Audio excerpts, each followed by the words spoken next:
Meu nome é Felipe Tavares, eu sou seminarista do 5º ano do nosso seminário, Ashbel Green Simonton. Sério? Acho que você vai ver que não é bom fazer isso comigo, não. Né? Tá nas mãos de Deus. Vou deixar você se apresentar então, desculpa. Boa noite, gente, graça e paz. Meu nome é Thaís, eu sou esposa do Felipe.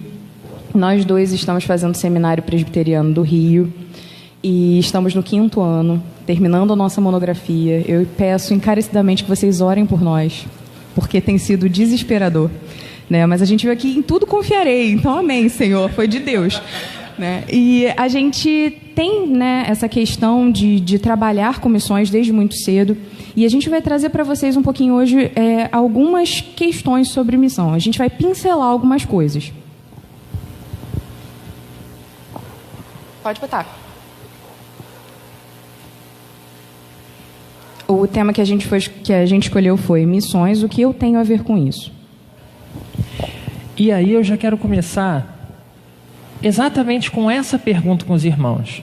Vocês vão ver que vai ser bem reflexivo e vai ser um pouco diferente, talvez, do que os irmãos estão acostumados. Vocês vão ver que não está dividido em três pontos, você vai ver que não vai ter aquela aplicação no final. A divisão é um pouquinho diferente. Tá? É mais a nível reflexivo, ponto a ponto, ok? E eu queria começar perguntando exatamente isso. O que eu tenho a ver com missões? Qual é o seu papel enquanto servo do Senhor? E é interessante porque muitas vezes a gente se pega vendo o seguinte: não, Deus me chamou para a música. Louvado seja Deus, que Deus abençoe os irmãos que receberam dons e talentos que edificam ao nome do Senhor na música. Mas e missões, onde entra nisso? E onde entra a missão? Porque às vezes a gente pensa que missões é a pregação da palavra. Será que é só a pregação da palavra? Onde mais a gente vai encontrar missões? Então vou pedir para você passar para a gente andar de uma forma um pouquinho mais dinâmica. Pode passar para isso. E aí a gente chega nesse versículo que eu vou pedir para nós lermos juntos. Mas recebereis poder ao descer sobre vós o Espírito Santo, e sereis minhas testemunhas, tanto em Jerusalém, como em toda a Judéia e Samaria, e até os confins da terra. Esse versículo está lá em Atos 1:8. E eu não sei quem veio no aniversário da Federação, mas o reverendo Nilson pregou em cima desse texto. Então, assim, eu parto do princípio que a gente já tem uma noção do que está acontecendo aqui.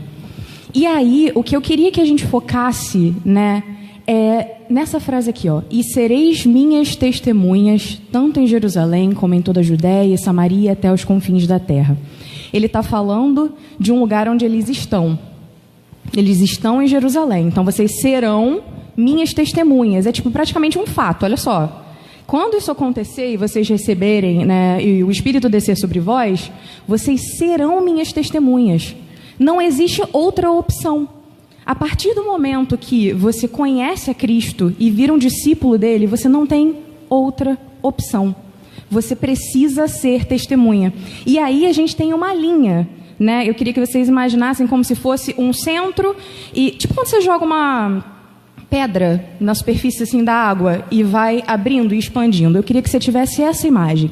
E aí é Jerusalém e ele vai Judéia, Samaria e até os confins da terra. Então aqui a gente vai ter que, provavelmente, o seu primeiro campo missionário vai ser a sua casa.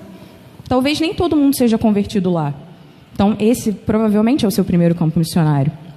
E aí você vai para outros lugares, né? A sua escola, o seu trabalho, e assim por diante. Você vai aumentando, ampliando, né, esse raio dessa circunferência até você chegar aos confins da terra. E a gente precisa entender que, assim como o meu vizinho, e eu gosto de falar do vizinho porque às vezes a gente não conhece o nosso vizinho, a pessoa mora do nosso lado e a gente não faz a menor ideia do nome, né? Assim como o meu vizinho precisa de Jesus, tem um cara lá na China que também precisa. Então a gente precisa, quando fala de missões, sempre ter esse viés evangelístico, porque evangelismo é missão, e esse viés da missão transcultural, que eu vou aprender sobre uma outra cultura, aprender a falar outra língua para pregar Jesus. Pode passar. E aí nós chegamos nessa imagem, que é uma imagem que eu amo, é uma imagem onde eu tenho a oportunidade de usar, eu procuro usar. E aqui entra uma primeira, ela não gosta que eu fale também, mas uma situação que eu costumo dizer de um amigo meu, que a gente fez uma videoconferência recentemente, a gente estava um tempo sem se falar, e aí a gente estava conversando e ele não parava de rir, e em um determinado momento ele olhou para mim e falou assim, crente, né? Crente é fogo com algumas coisas. Aí ele virou para mim e falou, irmão, olha só, desculpa, eu sei que você está falando é muito sério, a gente está conversando da Bíblia, mas eu queria te dizer que eu acho que você entendeu errado. Como assim? Aí ele, não, porque quando a Bíblia diz que a gente deve ser imagem e semelhança, que a gente deve copiar os padrões de Cristo, não quer dizer que você... E eu ainda estava com a barba mais cheia assim, né? Eu acho que você entendeu, não é bem isso, é de vida, de comportamento. Eu falei, não, tá bom. É mais ou menos o que a gente vai ter aqui. E essa imagem me chama a atenção muito para isso, né? Aqui, porque ficou muito claro, a gente não conseguiu ver.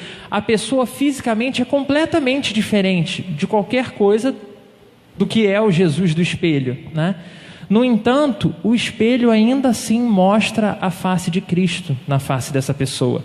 E aí o desafio que nós temos é entender que nós fomos feitos imagem e semelhança do nosso Deus. Deus fez um homem perfeito. Deus fez um homem para glorificá-lo eternamente, de maneira pura, santa, perfeita. Porém, o bendito do pecado entrou no mundo. E aí, com o pecado, essa imagem fica contaminada. Missões é nós compreendermos, e a pergunta que está ali é, o que é fazer missões? É nós compreendermos que nós somos instrumentos nas mãos de Deus para restaurar essa imagem perdida, contaminada pelo pecado. Falei pra caramba, né? Se eu fosse prova e eu perguntasse agora, já não dava para responder. Mas missões é nós entendermos que nós temos um papel. Deus, quando vem e alcança a gente, não é simplesmente porque a gente é bonitinho, porque a gente é legalzinho. Deus tem algo para fazer através de nossas vidas. Os projetos de Deus são tremendos. E missões Deus chamou você, mas chamou você para alguma coisa. Pode e passar. aí, quando a gente... Não, pode passar. Quando a gente entende essa questão da imagem de Deus que a gente precisa restaurar, a gente entende que é todo ser humano. Eu entendo que todo ser humano precisa ouvir de Jesus. Não é só aquela pessoa que eu gosto, é também a pessoa que eu não gosto. Todo ser humano. E é engraçado como o nosso coração tem a tendência a gerar valores, né? Eu lembro, eu era criança, uma situação de uma professora, aquela professora que persegue, todo mundo já teve isso, e eu conversar com a minha mãe me mandar o quê? Orar pela professora. E é fácil. Quando a gente começa a entender missões e qual é o projeto de Deus, a gente começa a entender que se as pessoas nos perseguem, não é simplesmente por nós. Se as pessoas nos oprimem e nos fazem mal, não é só por quem a gente é. E você tem uma responsabilidade. E aí a gente vai seguir um pouquinho mais para descobrir sobre isso. Sim. Aí aqui é uma citação, né, de um dos grandes missionários. Ele foi missionário na China, na Índia e em outros povos. Era um homem que recebeu uma herança muito jovem. Ele ficou assim milionário e ele pegou esse dinheiro completo, todo, e investiu na obra missionária. Ele abriu mão de tudo que ele tinha e investiu na obra missionária. Fácil um negócio desse?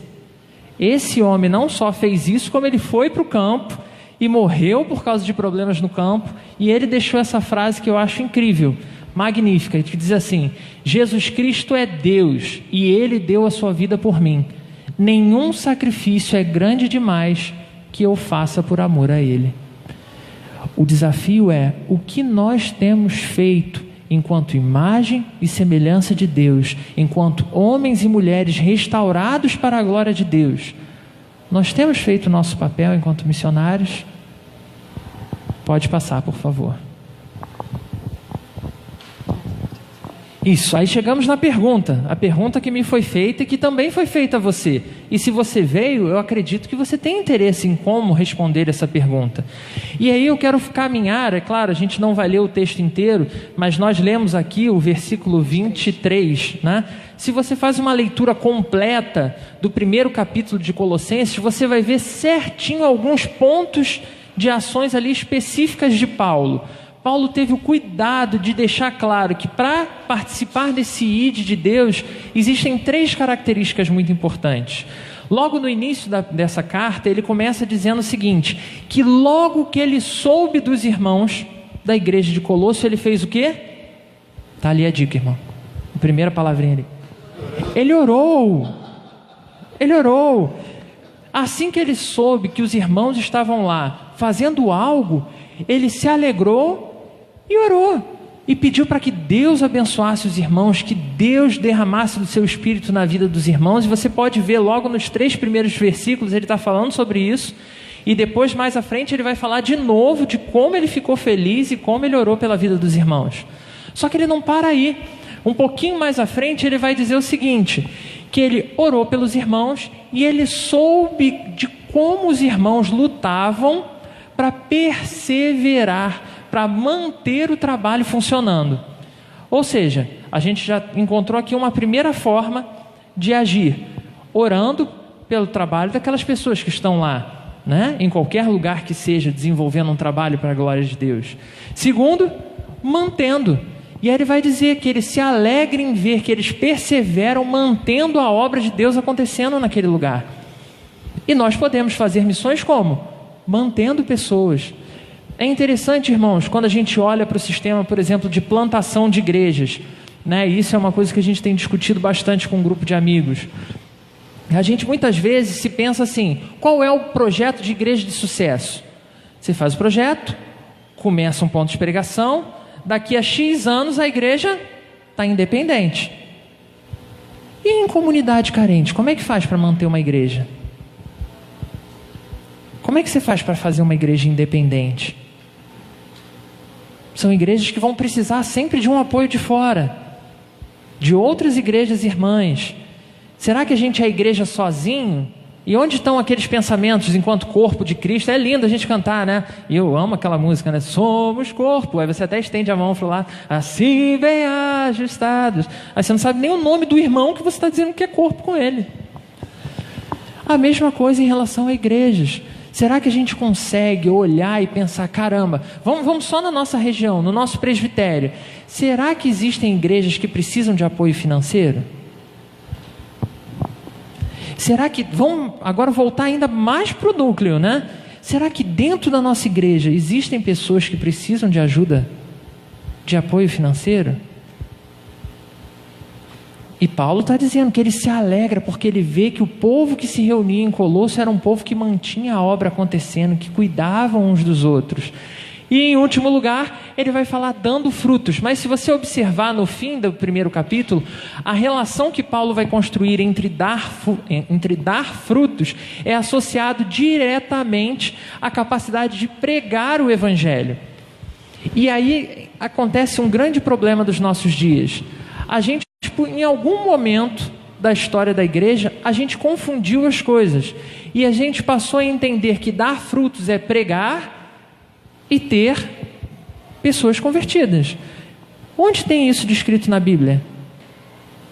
Que só é pregação da palavra de Deus se tiver pessoas realmente se convertendo. E aí quando eu digo se convertendo, eu digo de levantar a mão, porque às vezes tem a pessoa que é alcançada, mas ela é tímida, não fala. Eu estou falando da pessoa que vai lá na frente.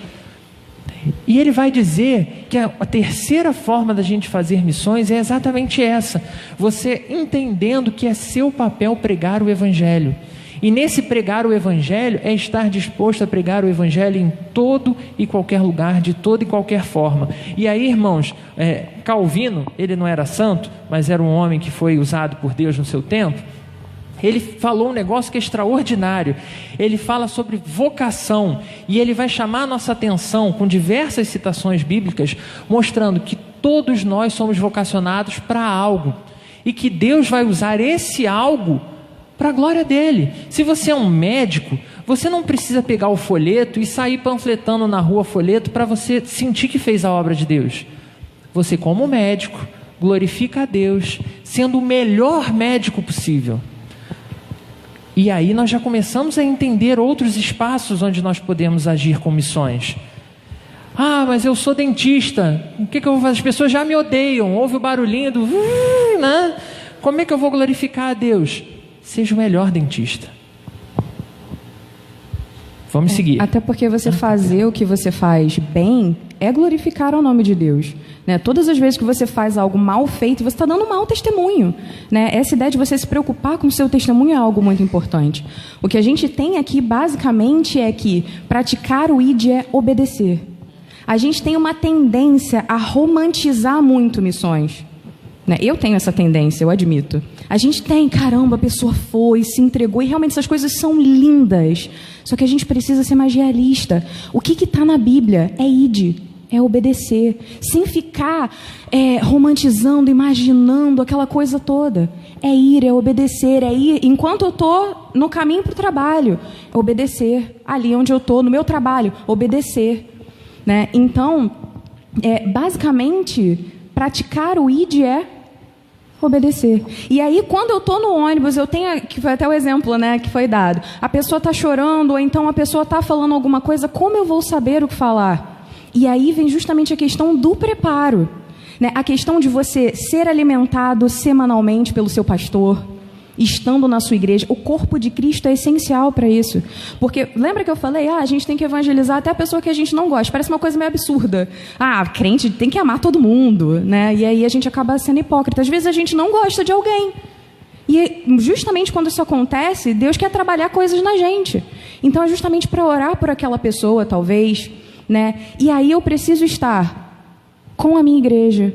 Porque às vezes é no relacionamento com o outro que Deus vai trabalhar coisas em mim, que Deus vai me ensinar coisas. É na leitura diária da palavra, é tendo uma vida de oração, é sendo crente, basicamente. É sendo crente, é obedecendo desde o princípio. Porque se eu obedeço desde o princípio, eu tenho uma noção um pouco melhor do que falar. E aí, sempre pensar também, poxa, se eu realmente percebo essa necessidade, eu percebo que eu preciso falar no ônibus, será que existe algum curso que eu possa fazer que vai me ajudar? E aí você começa a procurar opções. Não, Thaís, acho que não tem nada a ver, não quero pregar no ônibus, não, quero outra coisa. Você vai trabalhando com o que Deus vai colocando no seu coração. Você não precisa fazer todas as coisas, mas o que Deus colocar no seu coração, isso você fazer com excelência. Realmente buscar ser o melhor naquilo. Realmente buscar o que Deus quer que eu fale. E aí, sim, né? Como Ele quer que eu fale? Entregando folheto? Então vou fazer um curso de evangelismo explosivo para aprender a entregar folheto. Ele quer que eu fale no mano a mano, chegando na pessoa e falando, olha, Deus pediu para orar por você. Como é que é isso? Deus vai tocando o seu coração e te incomodando. Normalmente é no que incomoda a gente que Deus quer trabalhar. Pode passar, por favor. De novo, como nós podemos fazer missões, então? De maneira prática. Pode apertar de novo, por favor. A primeira coisa que a gente viu que Paulo direcionou a gente é que a gente pode fazer missões orando. Orando por quem? Pelo meu pastor, porque o pastor que vai pregar a mensagem. Amém, irmão. Não deixa de orar pelo seu pastor, não. Ora pelo seu pastor. Orando pelo seu pastor, mas orando por mais quem? Irmãos, eu não sei se acontece com vocês, mas às vezes eu chego em lugares que basta de alguma forma as pessoas identificarem que eu sou crente, do jeito que o Brasil está, o que as pessoas fazem? Tem como você orar por mim? Tem um fulano de tal que vai operar, ou aquela tiazinha, né, que sempre... Tiazinha não aquele personagem, não, irmão, pelo amor de Deus. Sempre tem uma tia no ponto de ônibus que começa a falar da vida dela inteira. Você está só esperando o ônibus. E ela fala do problema do filho, e ela fala dos problemas da saúde, do problema que ela está enfrentando. E geralmente, se a gente não tiver o cuidado, o que a gente vai fazer? Fala mal da Dilma, do Temer, o Lula preso, esse miserável, ele que roubou, por isso que a senhora não tem hospital. Em vez da gente se prestar a esse tipo de coisa, Por que a gente não abre para falar, abre a nossa boca para falar do que Deus tem feito por nós? Eu entendo a senhora, também é muito difícil para mim. Mas sabe o que me ajuda a lidar um pouquinho melhor? A gente não existe palavra mágica, gente. Às vezes a gente se coloca numa posição de dizer assim, não, mas no dia que eu tiver preparado, eu vou pregar. Sabe o que isso parece? Eu não sei se você já fez academia, ou já entrou para academia alguma vez. É como se você dissesse assim, no dia que eu tiver muito forte, eu entro numa academia. Sendo que o chamado do Senhor não é esse. A Bíblia nos garante que no momento que eu abrir a minha boca, com o meu coração sincero para compartilhar do que Deus tem feito por mim, quem é que vai falar através de mim? O Espírito Santo. Compete a mim procurar estar preparado, viver experiências com Deus, buscar estar presente na minha igreja, buscar ler e conhecer a palavra de Deus, para quê? Quando tiver a oportunidade, eu conseguir falar naturalmente. Então, a primeira coisa que eu tenho que fazer é orar. E orar por quem? A gente já viu, pelo nosso pastor, pelo nosso vizinho, pela nossa professora chata lá da escolinha, pelas pessoas que perseguem a gente no nosso trabalho, pelas pessoas que estão se dispondo a ir. Irmãos, quantas vezes eu peguei trem e ouvi pessoas amaldiçoando a vida daqueles irmãos que estão pregando lá? Só que o que eles estão fazendo lá é algo que está tapando um buraco de gente que conhece a Bíblia e não está se dispondo a fazer. Me parece, assim, de longe, com uma referência bíblica, quando diz assim que algumas pedras vão começar a clamar. Você acha ruim? Se prepara e faz melhor. Pode apertar de novo. Só antes, né, no porquê, às vezes parece muita coisa para orar.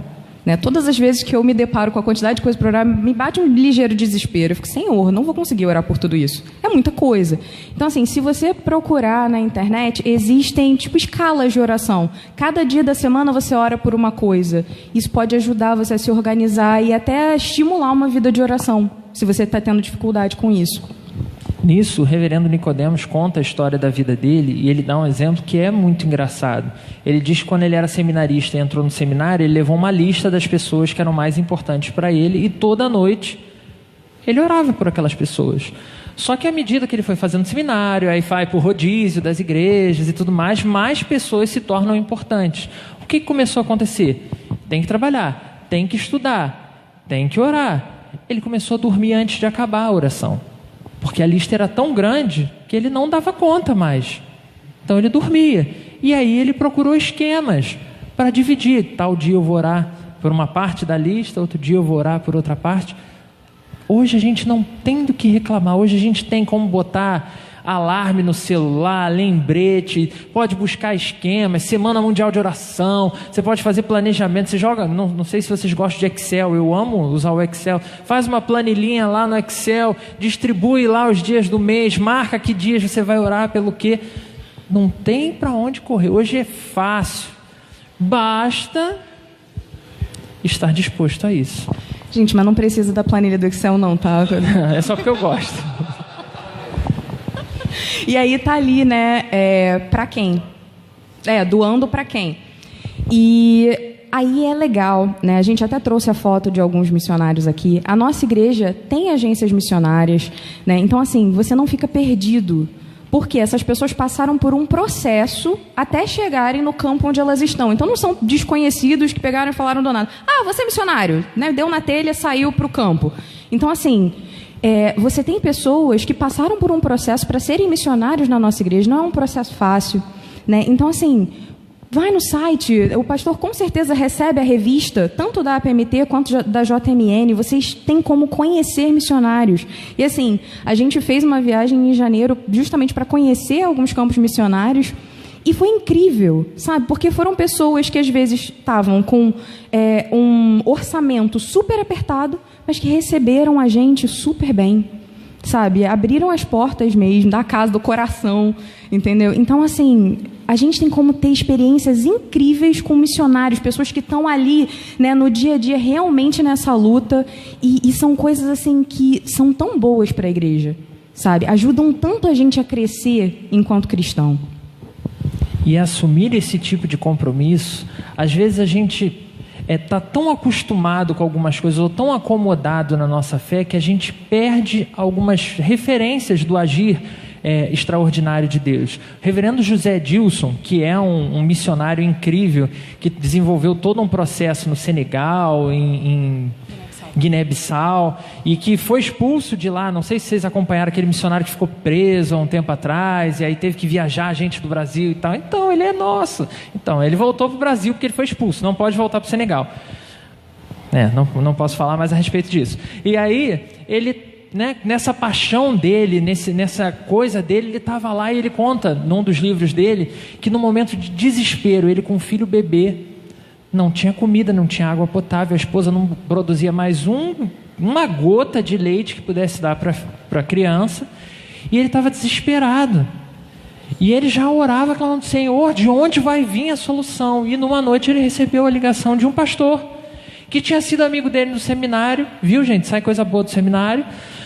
Que foi amigo dele lá, ligou para ele e falou assim: meu irmão, o Senhor me incomodou e eu estou orando por você nas últimas horas, e nesse momento eu queria saber do que você está precisando. Às vezes, porque na nossa vida, a nossa preocupação é orar para passar logo o ônibus, é orar para o seu chefe chegar mais atrasado que você, para não ver que você chegou atrasado. Como a gente se acostuma com algumas coisas, a gente esquece do agir sobrenatural de Deus, e como Deus ouve e socorre aqueles que Ele ama. Deus cuida de nós, irmãos. É só a gente pensar, Rio de Janeiro, como está super tranquilo transitar. E Deus tem guardado a nossa vida. Né? Por quem? Para quem? Existem uma série de missionários sérios, comprometidos, que estão doando a sua vida, se entregando nos mais diferentes campos, que precisam de apoio. Vou te dar só um exemplo. Hoje, um missionário que atue na Europa, vamos botar especificamente na Itália. Quanto vocês acham que precisa um missionário para ser missionário na Itália? De dinheiro, irmão, estou falando de dinheiro, valor. Quanto? Pô, chutou bem. Por mês.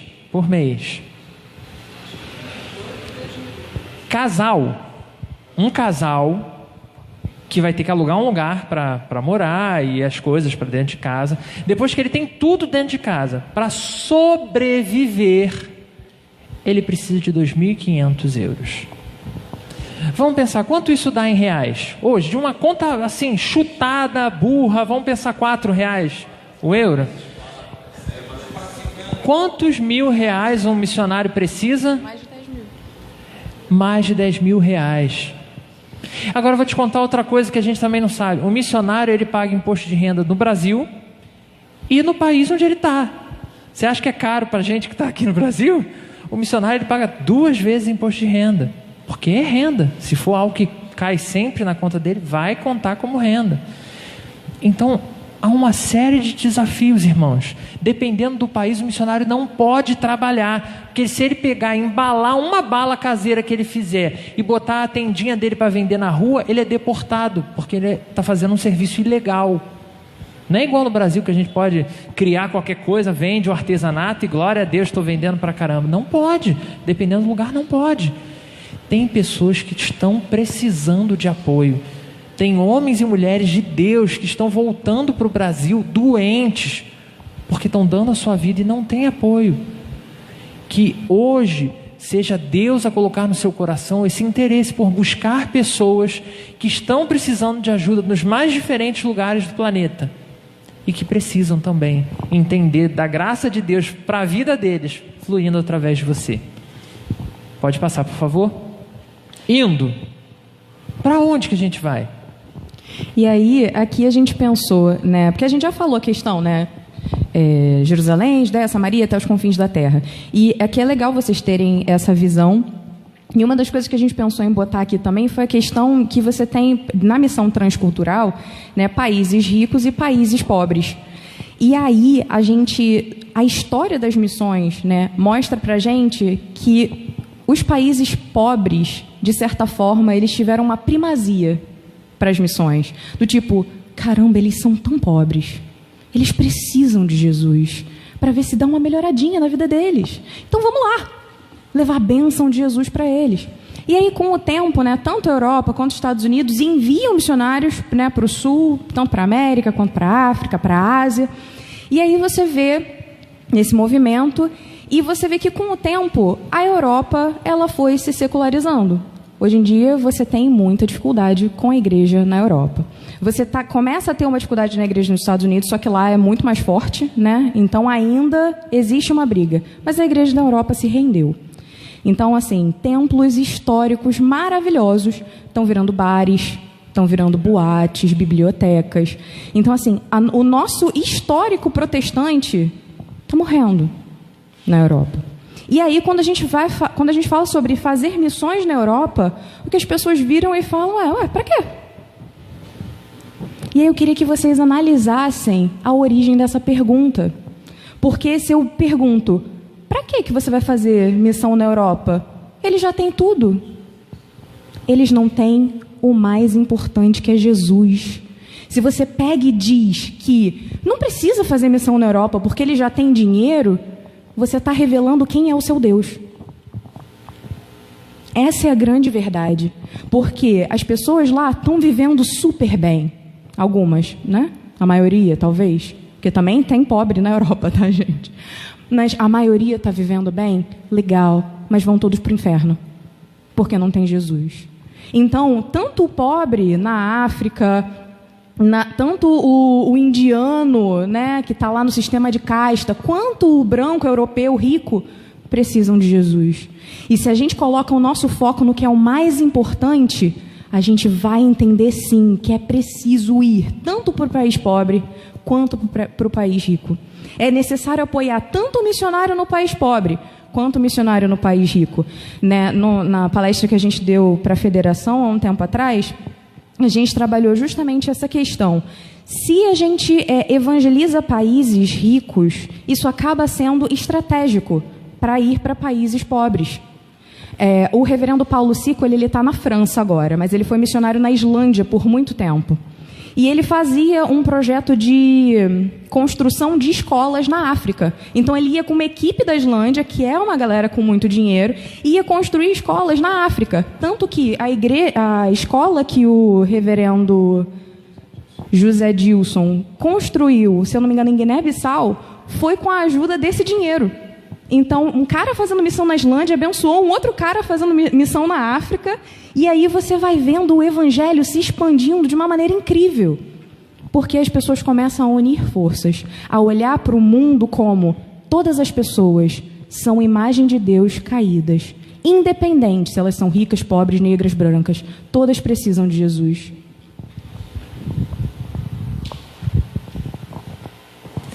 Você se sentiu chamado? Aí a primeira pergunta que eu faço depois dessa é: chamado para quê? Nós falamos aqui diversas vocações do chamado missionário. Para que o Senhor tem te chamado? E aí é interessante a gente pensar o seguinte: eu acho que eu errei a ordem, né? Mas tudo bem, a gente vai ver depois. Toda e qualquer forma de ida, se é o Senhor que está te mandando, Ele vai prover. Louvado seja o nome do Senhor. Porém, existe hoje o que a gente chama de agências missionárias. E essas agências missionárias, elas são facilitadoras desse processo de ida. Né? Hoje a gente vai encontrar diversas missões de diversas denominações, missões de união de denominações ou para além de denominações. Você vai ter todo tipo de oportunidade para ir. Inclusive, se você quiser, como o irmão Charles, né, que eu citei aqui, que abriu mão de tudo que ele tinha e foi, também é possível. Porém, hoje a gente entende que existem algumas barreiras, tal qual lá nos tempos bíblicos, de perseguição, de uma perseguição até velada, de dificuldades, que a agência pode facilitar, pode ajudar a gente nesse processo. Então a gente vai citar mais especificamente as duas agências da nossa igreja, que é a JMN e a APMT. Tá? E aí, onde entra o papel das agências? Preparo, análise de perfil. O preparo, a pessoa, primeira coisa, irmão, o que o cara precisa para pregar o evangelho? O que ele precisa?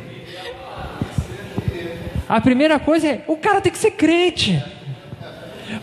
Parece óbvio, não é? Só que, infelizmente, a gente vive tempos, irmãos, em que o cara fez o vestibular, passou para direita, entrou para direita, direita é tão chato, aí ele sai.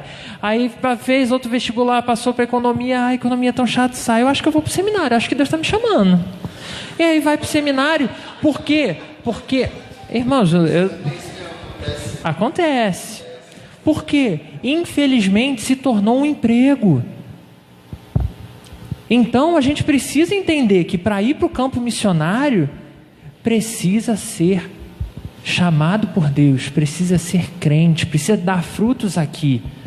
Precisa ser alguém que as pessoas que conhecem olhem aqui e vão falar, olha, fulano, realmente, o testemunho do fulano é coerente.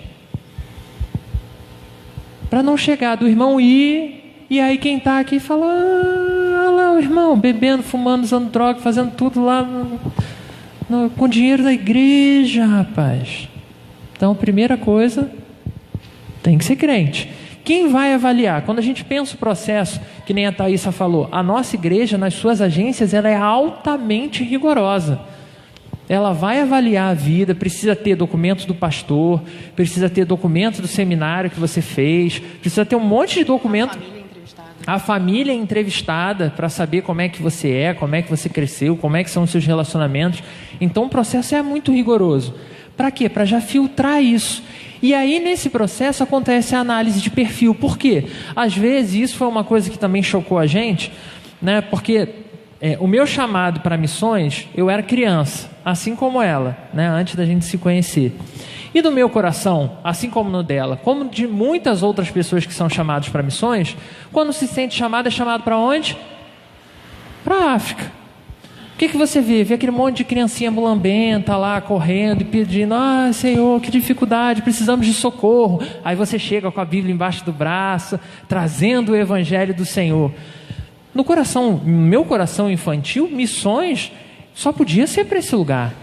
E aí o que eu fui entender, até através de conhecer mais os missionários, conhecer as agências, foi que existem perfis.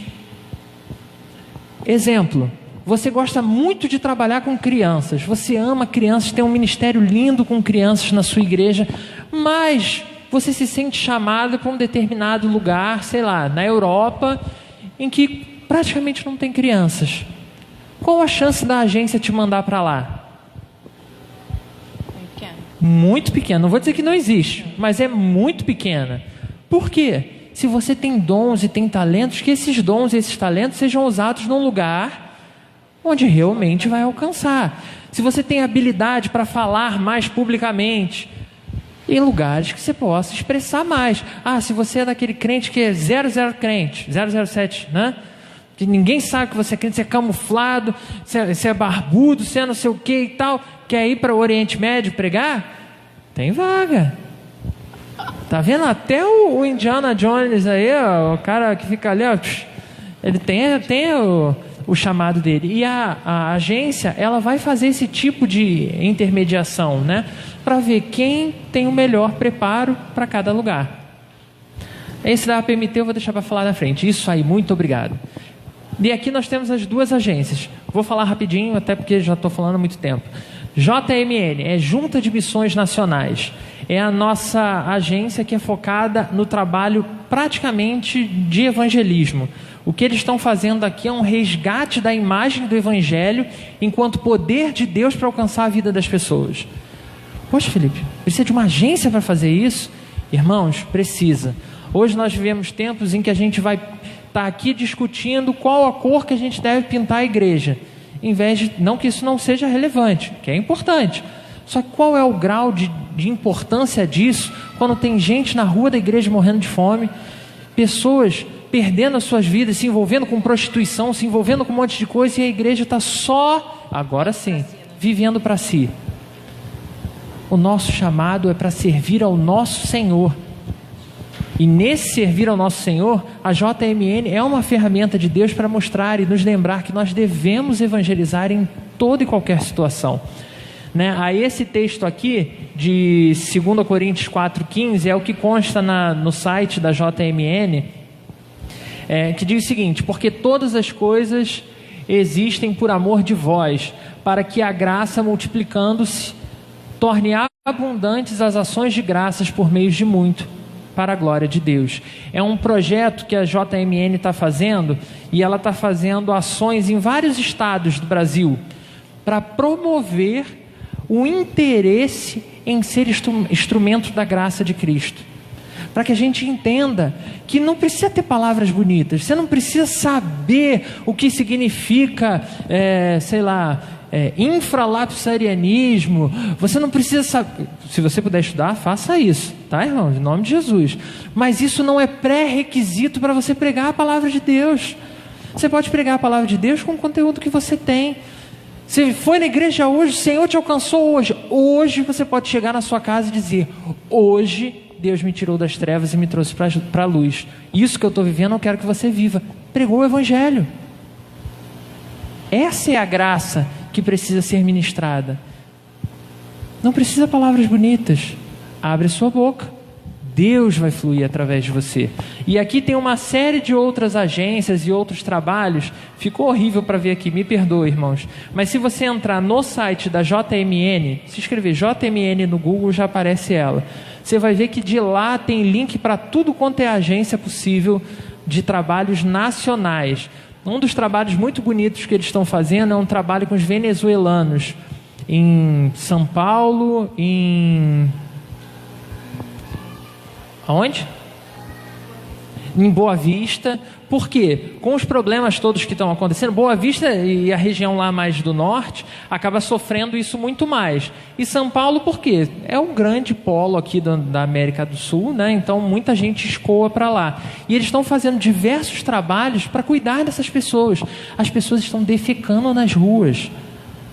Se você, não sei como é que a igreja está acostumada a acompanhar esse tipo de notícia, as pessoas fogem de lá porque não tem condições de vida lá, vêm para cá, dormem na rua, urina na rua, faz todo tipo de necessidade na rua. A coisa está assim, num extremo do absurdo.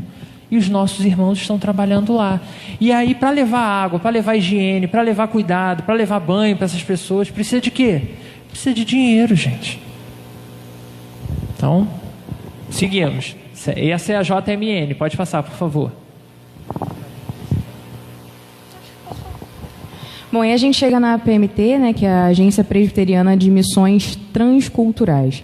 E aí eu até queria fazer uma ponte em relação à questão do chamado, né? Porque para a gente, para nós dois também, né, ainda é muito difícil, né, falar do chamado como algo para todo crente, porque a gente cresceu nessa cultura de que você precisava ter um chamado missionário para fazer missões. E hoje o que a gente tem entendido é justamente que todos nós cristãos somos missionários, né? Então, até a questão, você sentiu chamado? Se você sentiu, glória a Deus, isso significa que você é crente. É basicamente isso que significa. Isso significa que Deus está movendo seu coração e abrindo os seus olhos para a questão do Evangelho. E que outras pessoas precisam ouvir isso.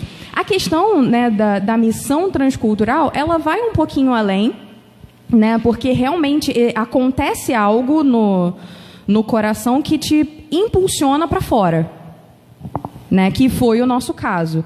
E no nosso caso a gente pensou a África, mas a gente nunca teve assim um país. Deus está me chamando para esse país. Então, à medida que as coisas foram acontecendo, ficou em aberto. A gente vai.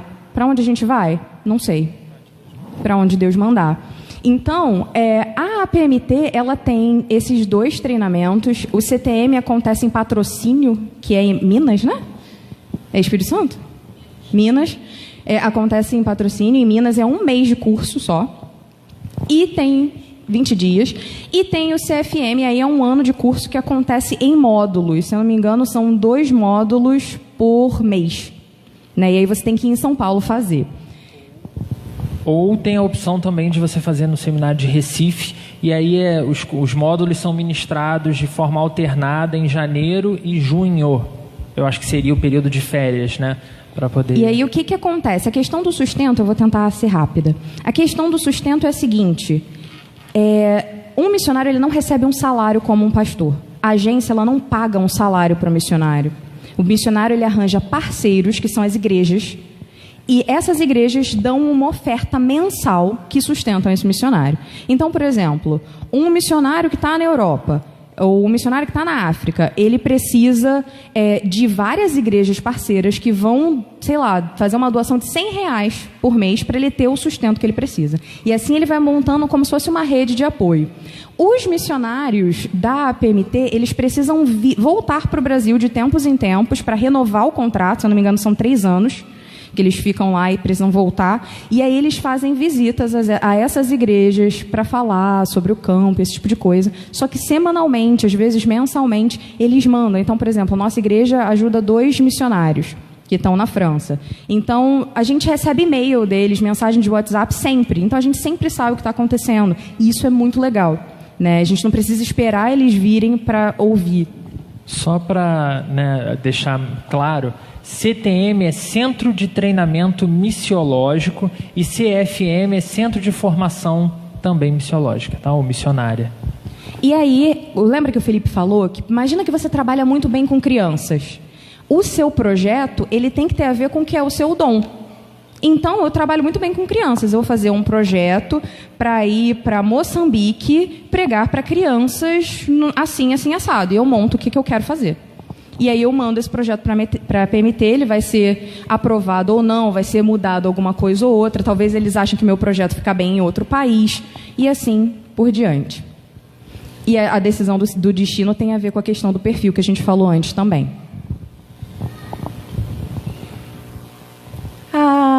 Então, os missionários que a gente viajou. Esses 2 missionários são os missionários da nossa igreja, que estão na França. O da direita é o Sicoli, né? E ali está a esposa dele, a Valéria, e a filha dele, a Laila. E aqui o reverendo Marcos Azevedo. O reverendo Marcos Azevedo foi pastor da igreja da Gávea, foi professor do seminário presbiteriano e estava no Espírito Santo, numa igreja assim maravilhosa, super missionária também. E aí a galera da PMT, ele disse que eles começaram a flertar com ele, né? E aí chamaram ele para ser missionário e ele abandonou a igreja dele, que estava estável. Né? Abandonou não. Preparou a igreja, Preparou a igreja. Pastor, mas assim, mas saiu de uma vida estável e se lançou para o campo missionário no desafio, né? Então assim, receberam a gente super bem, sabe? Foram maravilhosos, abriram assim a porta da casa. Priscila alimentou a gente, vocês não estão entendendo. Esse dia foi lindo, porque ela pegou e falou: Thaís, vocês vão... A gente ia pegar um ônibus da França até a Itália. Priscila é a esposa do reverendo Marcos Azevedo. Aquela mulher maravilhosa ali. E aí ela pegou e falou: vocês querem que eu faça uma bisnaga, um lanche para vocês levarem, né? Que na França tem aquelas bisnagas e tal. Eu falei: acho que não precisa não, a gente vai parar em algum lugar para comer, tá tranquilo e tal. Beleza, só que a gente não fala nem francês nem italiano, então a gente não entendia nada que estavam falando no ônibus. Então quando teve a parada para comer, a gente achou que o cara tinha ido no banheiro, então a gente não foi comer. E aí eu peguei o saco que ela tinha me dado, que ela fez mesmo assim, a bisnaga para mim. Aí eu olhei assim, tinha uma banana. Eu falei: nossa, que legal. Aí comi a banana.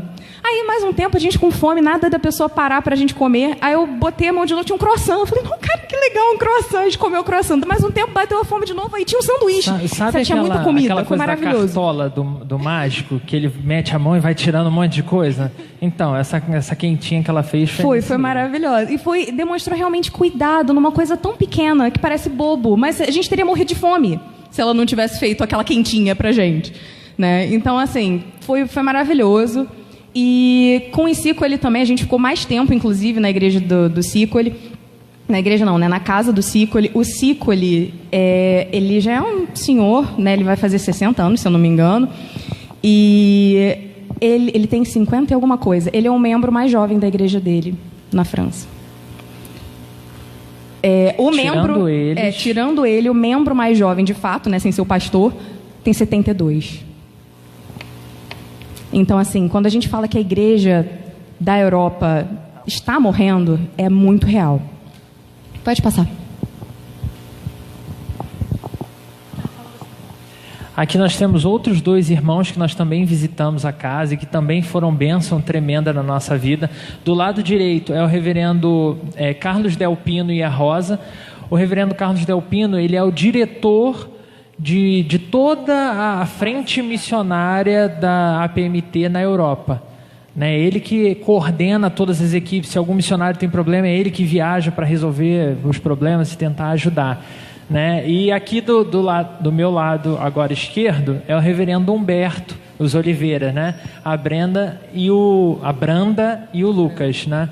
E eles também estão desenvolvendo um trabalho ali de muitos anos já na Itália. E aí você começa a perceber que às vezes as pessoas dizem assim: não, porque na Europa é tudo muito perto, não, na Europa é tudo muito parecido.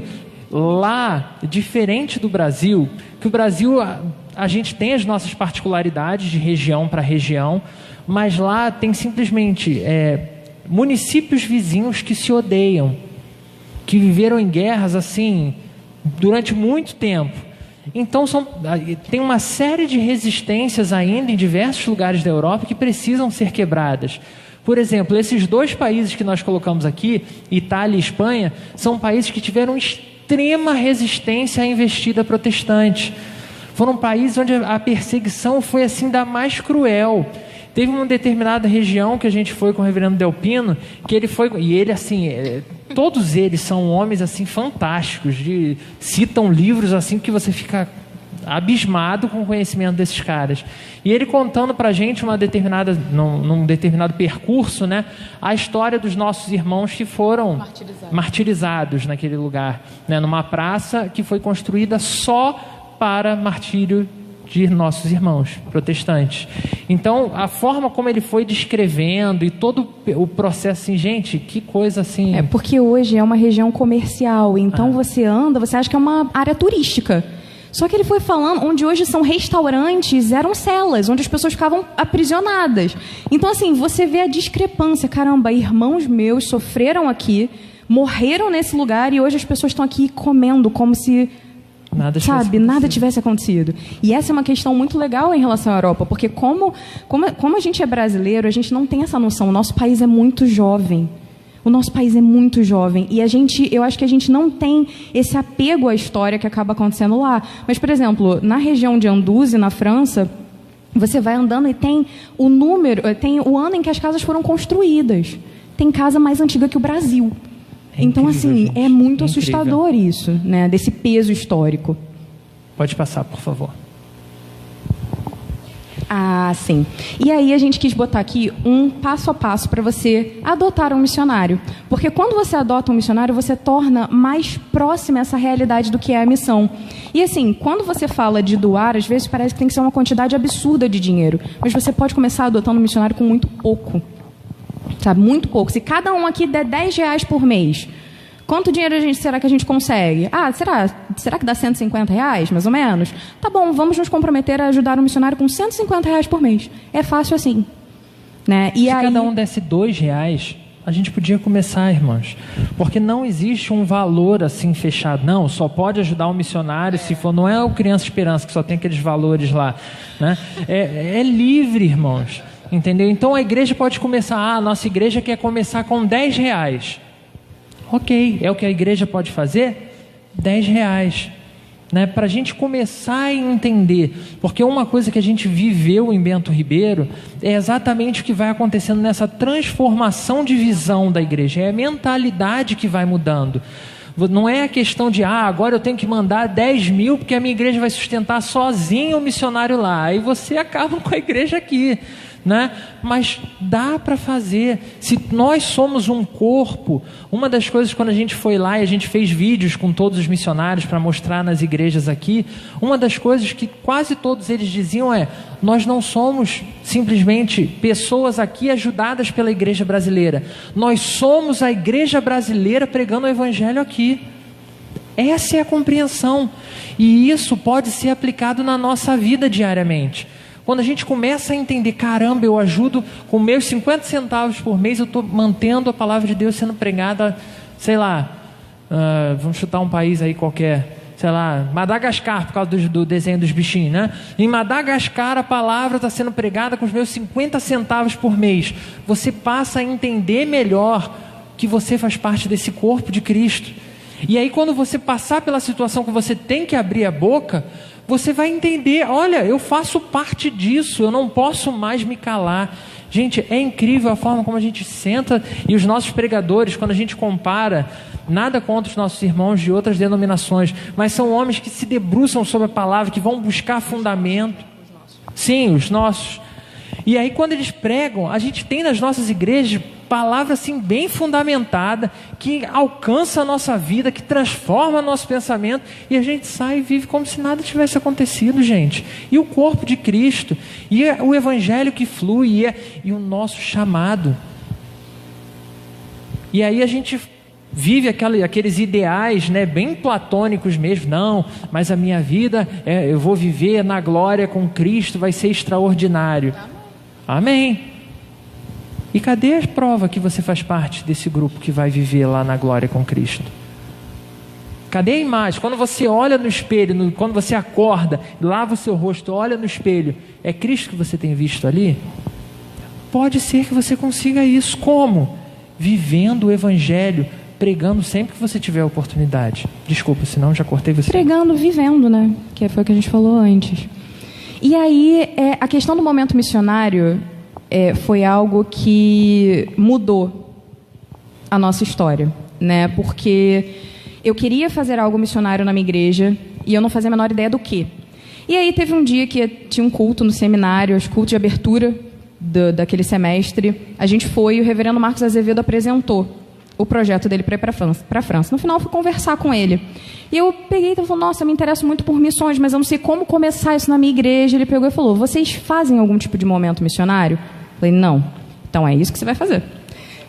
É o ponto de partida. Então, uma vez por mês, um domingo, você vai pegar um vídeo curto na internet, a APMT tem, a JMN tem a Portas Abertas. Nossa, lá na igreja a gente sempre vê vídeo do Portas Abertas, porque tem muito. E a qualidade é excelente. E você vai pegar, só que você vai pegar um vídeo curto para começar, porque a igreja não está acostumada com isso. Então, você vai pegar um vídeo de 3 minutos. Então, você vai pegar, vai apresentar o vídeo, vai pedir para alguém orar por aquela missão. Acabou. Com o tempo, a igreja começa a se acostumar que existe um momento missionário. E aí você pode aumentar, né, o tamanho dos vídeos, você pode aumentar o que você vai falar, você começa a explicar mais coisas e a igreja começa a entender que a igreja existe não apenas para si mesma. A igreja existe para abençoar a realidade em volta. A igreja existe para abençoar partes do corpo que estão distantes. Então, o momento missionário é algo assim incrível, que se vocês não têm ainda, eu sugiro muito que vocês façam, porque é muito legal. E aí, como escolher um missionário, a gente já falou, você pode olhar no site, a PMT, JMN, e escolher. Se vocês quiserem, a gente pode dar umas dicas também. E o terceiro ponto é seguir em frente, é seguir adiante e verdadeiramente viver essa missão enquanto igreja. Só uma coisa, posso falar rapidinho? Eu achei muito legal que um jovem lá da igreja, ele se interessou pra caramba, né, sobre missões e tal. E aí ele começou a participar do momento missionário junto comigo. Ele até foi para a França, agora no meio do ano, que a nossa igreja mandou mais 2 pessoas. E eu achei muito legal que no ano passado, a gente tinha ido num congresso de jovens da igreja presbiteriana, numa outra igreja, e ele tinha comprado uma camisa, e a camisa tinha sido tipo R$40. E aí, quando chegou no domingo missionário, ele não ia dar aquele dinheiro.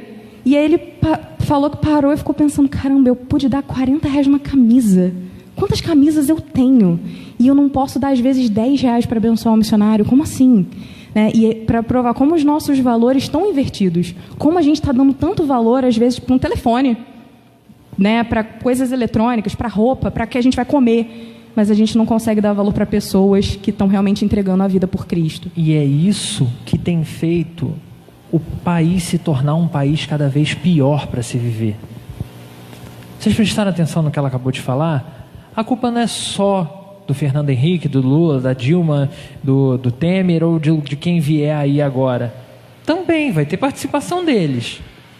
Só que a culpa é nossa quando a gente tem a oportunidade de fazer a diferença e não faz. Quando a gente está no ônibus, percebe que a pessoa está aberta para conversar, mas eu prefiro ficar vendo vídeo no YouTube para não gastar meu tempo e a minha saliva com ela. Quando eu abro mão de falar de Deus para alguém que vem falar de um problema para mim, para ficar falando mal de outras pessoas.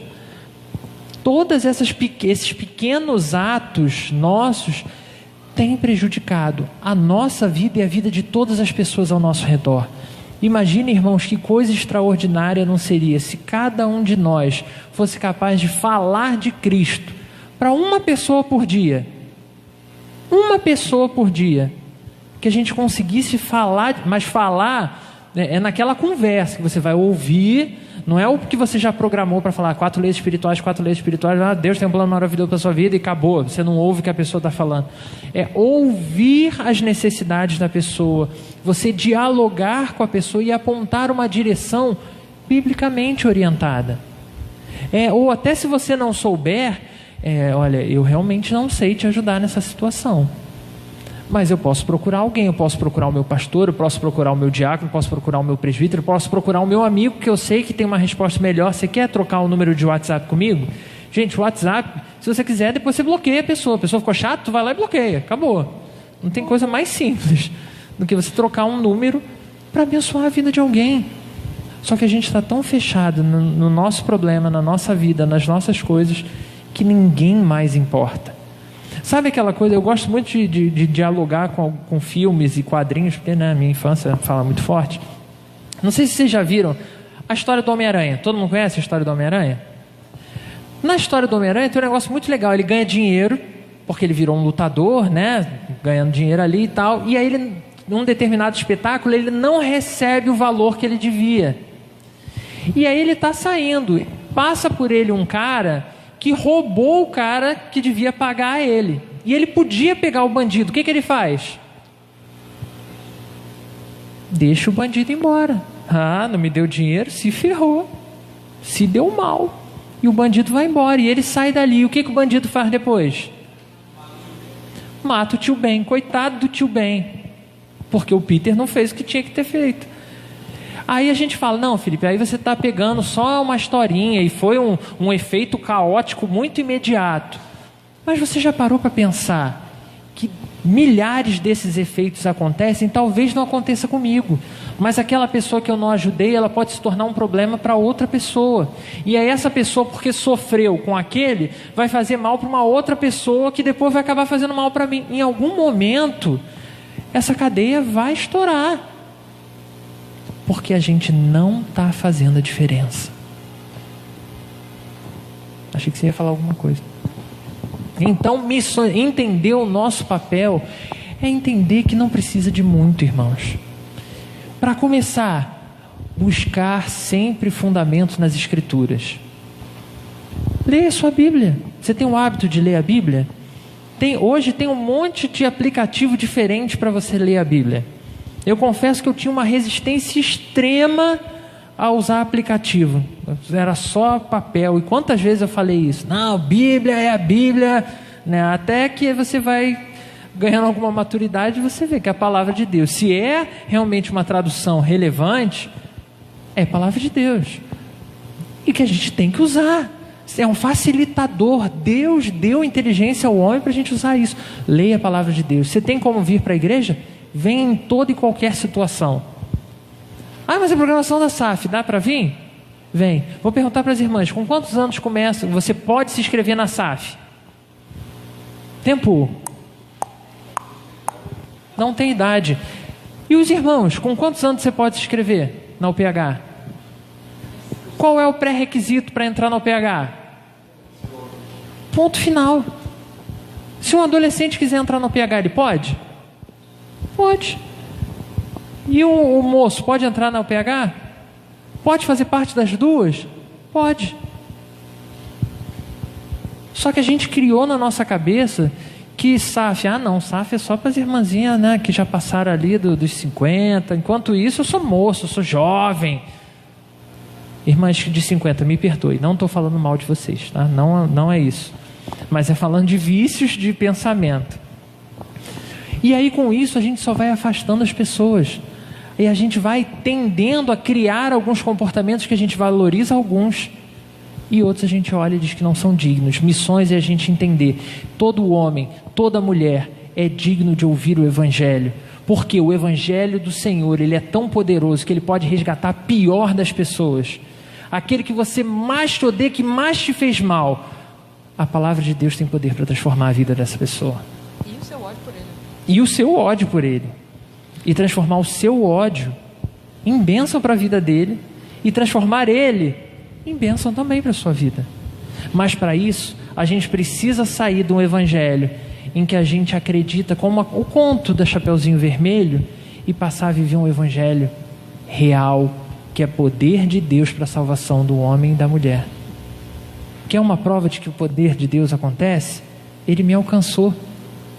Ele alcançou até você. Por que não alcançaria as outras pessoas? Pode passar. Perguntas? Dúvidas?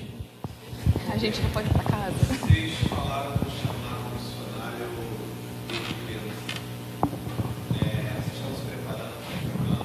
Tem um plano nesse sentido? Para esse movimento missionário que ela coordena na igreja, né? Você fazendo um seminário, até porque está no Ministério Pastoral, mas vocês têm esse projeto, esse plano, essa ideia de...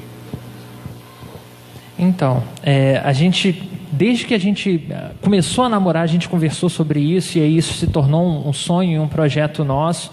Nós dois entramos no seminário juntos e estamos terminando, para a glória de Deus, juntos, né? Amém. Deus nos ajude na monografia. Tutor, eu estou terminando, eu vou mandar para o senhor. Até me perdi, tá vendo? Do chamado, né? E aí, assim, nesse tempo de seminário, a gente tinha muito aberto, assim, para onde Deus mandar, a gente vai. E aí, no nosso primeiro ou segundo ano de seminário, o reverendo Carlos Delpino veio ao Brasil. E aí ele apresentou toda a realidade da Europa, mostrou que, assim, tem campo, tem igreja que precisa de pastor, e as pessoas não vão para a igreja porque não tem ninguém para pregar, não tem ninguém para compartilhar o evangelho lá. Então, por isso, alguns pastores daqui estão saindo para assumir igrejas lá, que estão abandonadas. Lá, se você tem teologia, por exemplo, é muito melhor você dar aula numa escola pública e receber um salário que é baixo do que você ser pastor. Um pastor, ele recebe menos do que um pedreiro, em grande parte dos lugares. Porque as pessoas entendem que pastor não precisa de dinheiro, ele vive da graça de Deus. Mas as contas não são pagas dessa forma. Não, só para dar uma... Não, tranquilo. Então, quando ele começou a apresentar todo o desespero que está lá, assim, Deus começou a trabalhar no meu coração e no coração dela, e a gente, ali no seminário, fez as nossas perguntas e esperou, mas quando a gente já voltou no carro para casa, já voltou conversando sobre aquilo. Tanto que essa nossa viagem missionária foi um projeto que a gente fez junto com o reverendo Carlos Delpino para descobrir, né? Onde será o lugar que Deus pretende nos mandar? E aí a gente, com ele, discutiu as prioridades da APMT e a gente visitou 3 países. Foi a França, a Espanha e a Itália. E aí foi incrível, porque o primeiro país foi a França. E aí eu nunca tive nada assim de, vou para a França, né? E aí eu cheguei lá e com os trabalhos, com a necessidade, e as pessoas, assim, as poucas pessoas que tinham na igreja, elas são, assim, muito carinhosas, ao contrário do que eu ouvia falar do europeu, mas na necessidade, porque o evangelho muda a perspectiva de vida das pessoas. E aí eu saí da França assim, vamos na Espanha, vamos na Itália, mas... Já está decidido. Está decidido, é França. Deus me quer na França. Aí fomos para outro, que foi para a Itália. Aí chegamos lá, outras necessidades, outros desesperos, outras prioridades, e a gente saiu bem. Talvez França, talvez Itália, vamos ver o que Deus tem para a gente. Aí fomos para a Espanha, a mesma coisa. Então hoje o que a gente tem a gente está se preparando para ir, né? A gente estuda, assim, sempre que possível a gente vai estudando outros idiomas para ir facilitando a compreensão, né? Então, assim, o inglês a gente já tem uma certa facilidade, ela é tradutora, né? Trabalha com isso, dá aula de inglês, então o inglês já é a nossa segurança. Pode ser um país de língua inglesa? Pode. E se for um país de uma outra língua, uma outra raiz? A gente vai aprender. Não, e assim, só para, em termos práticos, né? A gente terminou o seminário, ainda falta fazer os 2 cursos que a gente mostrou ali da PMT, o CTM e o CFM. Então, a gente ainda precisaria, pelo menos, de uns 2 anos, né? Além desse. Então, o Felipe também tem que ser, aquele negócio, ordenado. E para já ir pastor, porque lá eles não ordenam, né? Então, ele já tem que ir pastor. Então, provavelmente, o Felipe vai pastorear aqui por alguns anos. E depois que a gente tiver esses cursos, a gente vai. Praticamente, falando de tempo, né? O nosso projeto de ida para o campo missionário deve levar aí entre 2 e 5 anos ainda. Deve ser algo em torno disso. Embora o coração, voltando de lá e vendo o desespero que era que eu fosse amanhã, né? Mas...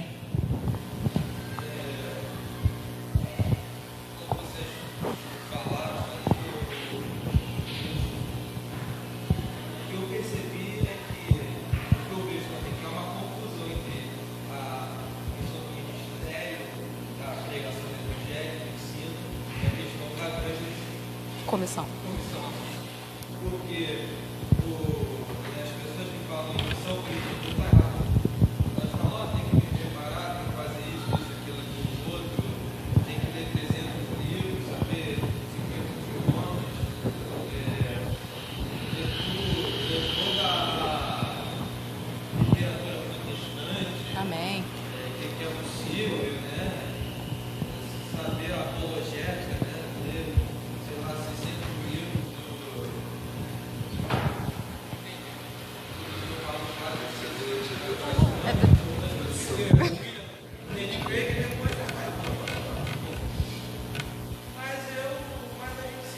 Mas a gente se esquece que, para além dessa questão do chamado ministerial, do chamado ensino, do chamado médico, a gente tem a questão do boca a boca, né? Se eles uma fala com o outro, cara, a gente pensa assim, olha só, que coisa bonita, eu vou lá, mas chega no ônibus, você falou, eu raramente faço isso, vai mexer no celular, né? Eu vejo uma confusão muito grande com relação a isso aí. É epidêmico o negócio, chega a ser absurdo. Então, que vocês reforçassem isso aí, entendeu? Até para quem sabe de caso assim, poder replicar esse entendimento. Não, assim, eu acho que o que é importante a gente entender é que estudar é essencial. Leia todos os livros que vocês puderem. Sabe? Toda a literatura reformada que você botar em suas mãos e você puder ler, leia. Porque isso faz bem. Entendeu? Exatamente. O nível de diálogo muda dependendo de onde você está. Então, se você citar alguém e tal, isso embasa o seu discurso, a sua opinião. Só que, foi o que o Felipe falou, isso não é a primeira coisa. A primeira coisa é Jesus. Só que, aí a gente passa por um problema que não sei, não sei qualificar esse problema, na verdade. Mas é a questão de que os nossos púlpitos, muitas vezes, não falam de Jesus. A gente ouve palavras e a gente canta músicas para engrandecer o meu eu, porque Deus vai cuidar de mim, e sou só eu. E cadê Jesus no meu louvor? Cadê Jesus na minha adoração? Cadê Jesus no meu púlpito?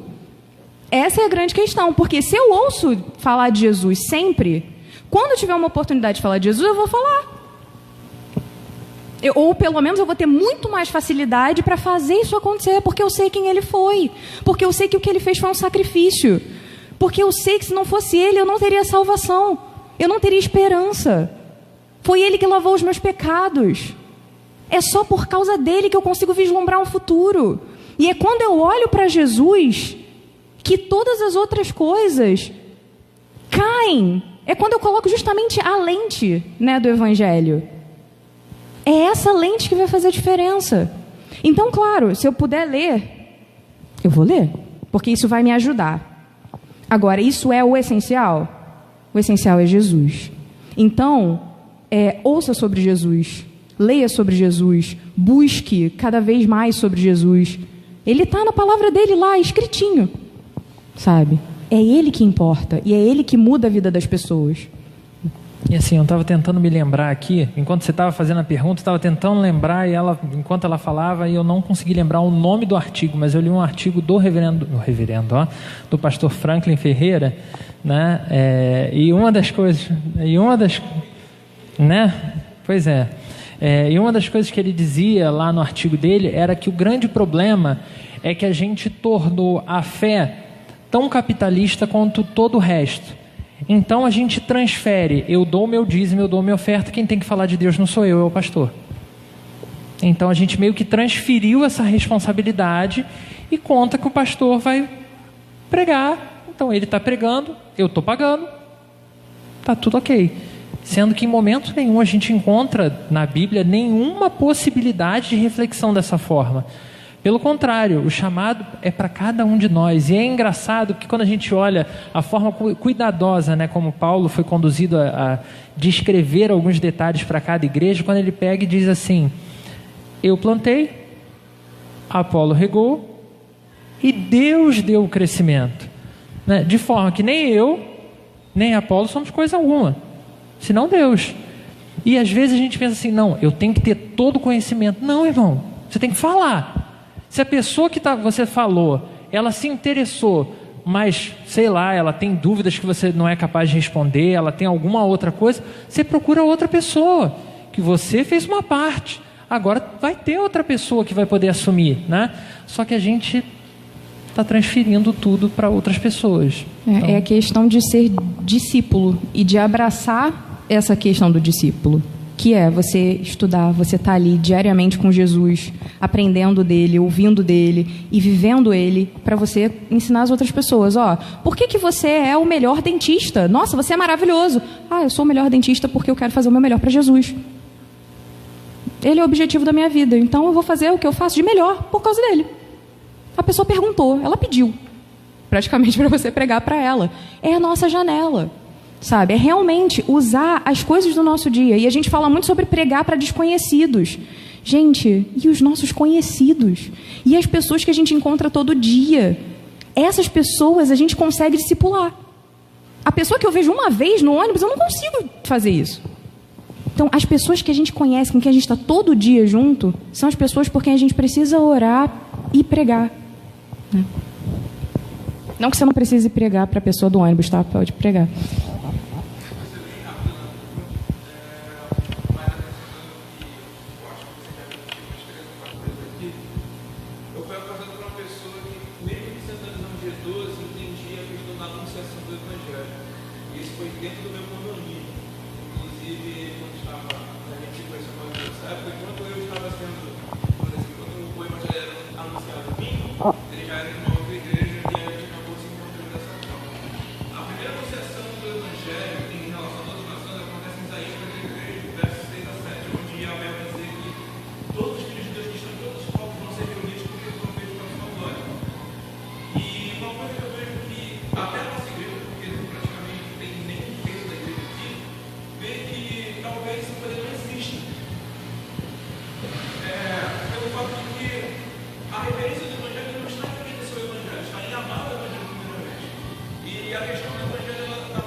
Você obedece porque você ama. Exatamente. E aí a minha pergunta é: como revitalizar a igreja que é o chamado missionário? Porque se a gente tem uma igreja que é tão dúbia a ponto de vir ao templo, quem dirá então que ela possa ir até o vizinho? Quem dirá então que ela possa ir até outro bairro? Quem dirá que ela possa ir até talvez outro país? Então eu acho que isso seria como revitalizar os corações para que eles possam não somente se enxergar serem chamados, mas também entender que esse chamado não existe. Ele já é presente pelo qual o Espírito Santo está na pessoa. Eu acho que a questão aí, a gente precisa ter cuidado, porque senão a gente volta para o eu de novo. Eu acho que a igreja precisa justamente entender que ela não vive para si mesma. Eu só vou despertar esse amor se eu ouço falar dele e se eu vivo ele. Então, se a igreja prega Jesus, né? Ou tanto nos cultos como nos pequenos grupos, né? Na EBD. E se essa igreja tem projetos, por exemplo, para abençoar a região, né? Porque Paulo vai falar, né, que o verdadeiro evangelho é você cuidar do pobre, da viúva, do órfão. Você tem que cuidar das pessoas. Por quê? A gente vive um tempo, gente, onde as pessoas são extremamente frias, elas só vivem para si mesmas. E cadê a igreja para pegar e dizer, não é assim. Deus não criou a gente para viver sozinho. Não é bom que o homem esteja só. Sabe? Deus criou e botou a gente para viver com pessoas. Se eu pego e quero acender esse amor no coração das pessoas, isso é excelente. Só que como é que eu vou fazer isso? Eu não posso estar voltada só para essa pessoa. Entendeu? Eu tenho que mostrar para essa pessoa que ela faz parte de um organismo. E ela precisa abençoar outras vidas. Ela não vive só para ela. A sua vida não é só para você. Você falou, eu achei muito legal, né? A pessoa que ela está no campo, mas não só ela, né? Um cristão verdadeiro, ele se esvazia de si mesmo todos os dias. E ele precisa, porque senão ele não vai conseguir perdoar. Ele não vai conseguir amar. Ou seja, esse esvaziamento para que Jesus preencha e reine, né, plenamente na minha vida, precisa acontecer todos os dias. Então, essas pessoas precisam entender, a igreja precisa entender isso, que a igreja ela não pode viver para si mesma. Eu vou dar um exemplo. Assim, a minha resposta é muito nessa pegada que vocês dois colocaram já muito bem, que o foco é o amor. Ok, mas a gente tem que ter claro que é um amor de Deus. Vou deixar mais claro, né? Eu trabalhei durante 2 anos e meio num lar de crianças da Prefeitura de Caxias. Lar de criança é o que a gente chama de orfanato, né, no popular. E nesses 2 anos e meio eu não vi nenhuma família evangélica se interessar em adotar nenhuma criança. Nenhum. Vi espíritas, vi de várias outras religiões aí, das mais condenáveis possíveis segundo a Bíblia. Fiz algumas palestras em algumas igrejas sobre adoção. E sempre me perguntavam o que eu achava da adoção de homossexuais ou de pessoas de outras religiões de raízes africanas e tudo mais. Eu vi homossexuais irem lá adotar. Eu vi pessoas dessas outras religiões. Eu acho que o grande problema é que a gente realmente esvaziou o Evangelho, tirou Cristo do Evangelho, e quando você tira Cristo, você perdeu o que realmente é o Evangelho, e a gente passou a ter um discurso moralista. E esse discurso moralista diz que o gay não pode adotar. O da raiz lá também não pode adotar. Por que ele não pode? Porque ele vai ensinar coisa errada para a criança. Só que a minha pergunta é outra. Se nós... Porque tem muitos casais que querem ter filhos, sonham ter filhos, mas não adotam, porque esperam até 60 anos achando que vai acontecer um milagre que aconteceu com Abraão, que Deus pode fazer. Mas não é todos os dias e não é com todo mundo. A gente hoje está tão preocupado no que não pode fazer, e por isso que eu falo de moralismo, né? Do que realmente de ensinar o que deve ser feito. Porque se realmente cada igreja, não sei se aqui na igreja tem pessoas que tenham adotado, né? Mas não é comum. E olha que eu conheço várias igrejas, não é comum hoje. Se você volta no tempo, o que você vê? Uma das minhas avós faleceu em julho do ano passado, né? E assim, foi uma avó que eu fui criado distante dela, que ela morava no interior, meu pai veio para o Rio muito cedo. Quando eu cheguei lá, tinham 12 pastores, meu pai é pastor, mas tinham 12 pastores de denominações diferentes que estavam lá simplesmente porque minha avó tinha sido mãe deles, porque eles viviam na rua e ela botou eles para dentro de casa e criou como se fosse filho dela. Isso é um exemplo de amor de Deus. Num lugar, numa situação, meu pai só foi ter tênis, ele já era adolescente, porque não tinha dinheiro, ia para a escola descalço, né? Então assim, não é porque tinha facilidade, mas era viver o Evangelho de uma perspectiva que você precisa servir ao seu Senhor com tudo que você é e tudo que você tem. Só que com o tempo a gente foi deixando de fazer isso e foi tirando a nossa mão. né? Você vê que tem alguém que precisa, só que você não sabe o dia de amanhã. Se eu der para ele hoje o pão que eu não comi, o que eu vou comer amanhã? E aí isso vem minando todo o resto. E aí como a gente vai vendo que o errado vai ganhando cada vez mais expressão, e é isso que está acontecendo no Brasil, que as pessoas que estão erradas em várias perspectivas, elas vão ganhando espaço e elas vão fazendo o que é nosso papel fazer.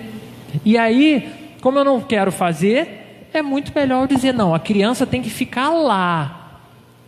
Ela tem que sofrer lá e ficar velha lá no orfanato, porque uma outra família que não é cristã não pode adotá-la. E isso é só um exemplo, irmãos. Isso em relação a crianças, isso em relação a tudo nas nossas vidas. A gente tem vivido um evangelho que nos impede de olhar, às vezes, que nem a gente estava pensando num projeto, né, que se Deus permitir vai acontecer, para você atrair pessoas que são homossexuais e vivem a homossexualidade, que já até fizeram cirurgias, que venham para a igreja, porque o poder de Deus pode restaurar essas vidas. Só que essas pessoas chegam na igreja, o que acontece? Como elas são vistas? São ignoradas. Deixadas de Ou lado. mendigo, sabe? Ou qualquer pessoa de qualquer situação que não se encaixe com um perfil, que é o perfil do crente hoje, de cidade grande, a gente olha para ele e a gente quer que ele saia dali o mais rápido possível. Isso não é evangelho. Evangelho necessariamente é eu entender que não importa qual é a expressão dessa pessoa, se ele está cheiroso ou está fedido, se ele está bonito ou está feio, como que está, é uma pessoa e que precisa ouvir a palavra de Deus, e que essa palavra ela é tão viva e tão poderosa que ela transforma qualquer situação, né? É essa perspectiva. Como começar?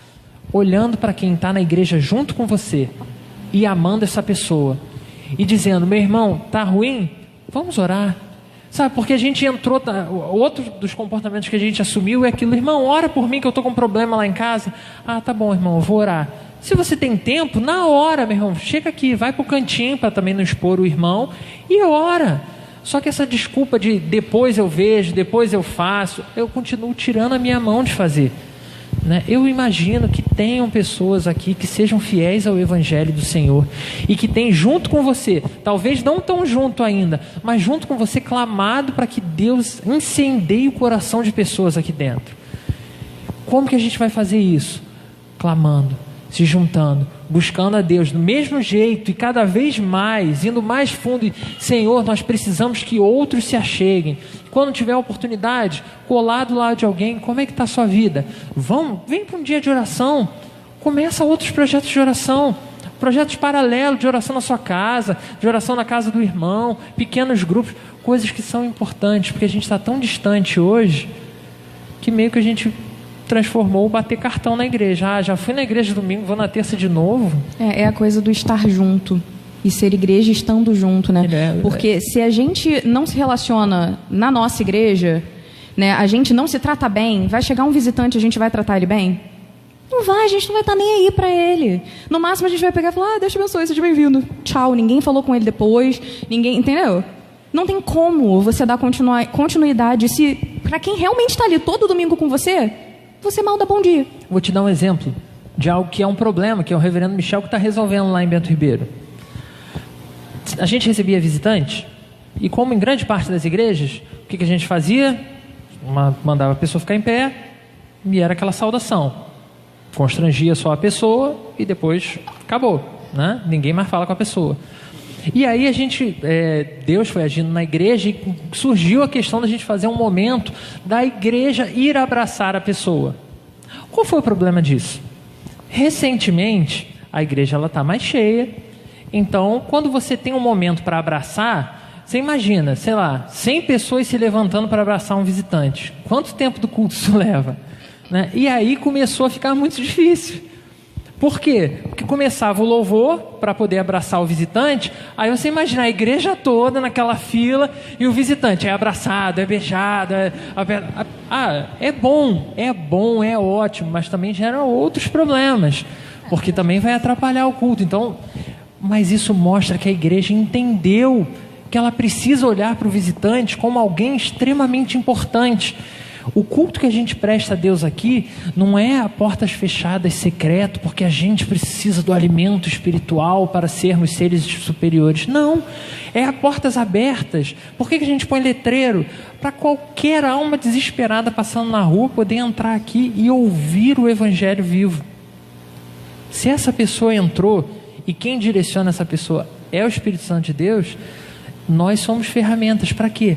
Para expressar esse amor que a gente está falando, para abraçar, para dizer, nossa, que bom que você veio, que Deus te abençoe, posso te ajudar de alguma forma? É assim, expressando. É difícil, demora, mas acontece. Mais alguma pergunta?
Mas é a questão do farisaísmo, né? As pessoas normalmente quando vão falar dos fariseus falam só da parte ruim. Mas, gente, os fariseus foram extremamente importantes num momento assim, crucial. Eles que mantiveram muita coisa da fé. Só que o que aconteceu? Eles começaram a achar que só fazer os rituais era o suficiente. E nunca vai ser o suficiente. Um ritual, né, sem o seu conteúdo, né, do porquê que você está fazendo aquilo, qual o objetivo disso, para quê? Ele não é nada. Quer ver um exemplo?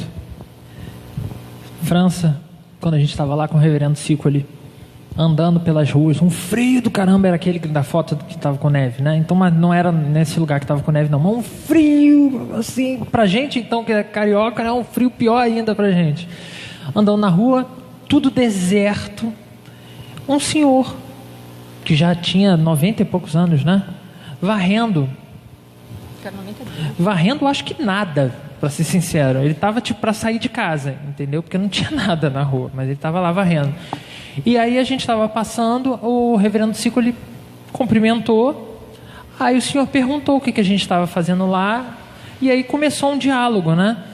E aí uma das coisas que o reverendo Sicoli falou é que a gente estava ali para ver um museu, que é um museu do deserto, que é a história dos protestantes que foram perseguidos na França, né, que estava fechado, inclusive, por causa do frio. E aí, para vocês verem, irmão, o negócio é brabo. Aí ele pegou e falou, então vocês queriam conhecer a história? Eu conheço essa história, a história é muito boa, dos protestantes. Aí falou, o senhor conhece, o senhor é protestante? Ele, sou protestante, filho de protestante, neto de protestante. Aí o reverendo perguntou, de qual igreja? Da igreja de Anduze, a grande igreja de Anduze. Aí ele falou, eu sou pastor da igreja de Anduze, eu nunca vi o senhor lá. Sou pastor da igreja aqui há 3 anos, nunca vi o senhor lá. Está aberta. A igreja ainda funciona? Está aberta? Falou, e o dia que o senhor quiser vir, fique à vontade. É nesse nível do esfriamento que aconteceu. Eu, assim, muitas das coisas, quando eu voltei de lá, eu voltei comparando com o que a gente tem aqui. Claro, assim, cultura diferente, momento histórico diferente, mas no ritmo que o Brasil está caminhando, a prospecção não é boa. Entende? A forma como muitas pessoas lidam com a fé lá, de que é algo realmente que já passou e mostrou que não é eficaz, é porque é uma fé vazia, como vocês dois falaram, vazia de Jesus. E quando está vazia de Jesus, não se mantém, não se sustenta. É só mais uma prática qualquer de vida que pode ser simplesmente refutada, porque não vai corresponder à necessidade humana. Ok? Glória a Deus.